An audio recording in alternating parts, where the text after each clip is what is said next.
Hello കൂട്ടുകാരെ, ഞാൻ മുട്ടൻ. എന്നെ കാണുമ്പോൾ നിങ്ങൾക്ക് പാവം തോന്നും അല്ലേ? പക്ഷേ എന്നെ കുറിച്ച് നാട്ടിൽ പ്രചരിക്കുന്ന കഥകൾ കേട്ടാൽ ഞാൻ ഞെട്ടിപ്പോവും. എന്നെ തിന്നാ അതാകും ഇതാകും എന്നൊക്കെ പറഞ്ഞ് എന്നെ ഒരു വില്ലനാക്കി മാറ്റിയിരിക്കുകയാണ് ചിലർ. ഇന്ന് എന്റെ സങ്കടം നിങ്ങളോട് പറയാനും സത്യം വെളിപ്പെടുത്താനും വന്നതാണ് ഞാൻ. ദാ ഇവിടെയാണ് എല്ലാവരുടെയും പേടി. എന്റെ ഈ മഞ്ഞക്കരുവിൽ കൊളസ്ട്രോൾ ഉണ്ടെന്ന് പറഞ്ഞ് പലരും എന്നെ പാത്രത്തിന്റെ മൂലയിലേക്ക് മാറ്റി നിർത്തും. സത്യം അതല്ല. എന്റെ ഉള്ളിലുള്ളത് നല്ല കൊളസ്ട്രോൾ ഉണ്ടാക്കാൻ സഹായിക്കുന്ന ഘടകങ്ങളാണ്. നിങ്ങൾ കഴിക്കുന്ന എണ്ണയും കൊഴുപ്പും പോലെ ഞാൻ ഒരിക്കലും നിങ്ങളുടെ ഹൃദയത്തിന് പണി തരില്ല.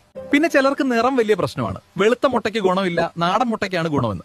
സത്യത്തിൽ ഞാനും എന്റെ ഈ തവിട്ട് നിറമുള്ള കൂട്ടുകാരനും തമ്മിൽ ഗുണത്തിൽ വലിയ വ്യത്യാസമൊന്നുമില്ല. കോഴിയുടെ വർഗ്ഗം മാറുന്നത് കൊണ്ടാണ് ഈ നിറം മാറ്റം. രണ്ടിലും ഉള്ളത് ഒരേ പ്രോട്ടീനാണ്. അതുകൊണ്ട് നിറം നോക്കി എന്നെ മാറ്റി നിർത്തല്ലേ.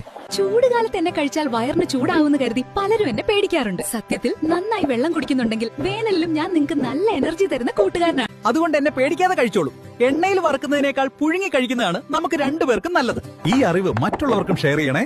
ടാറ്റാ.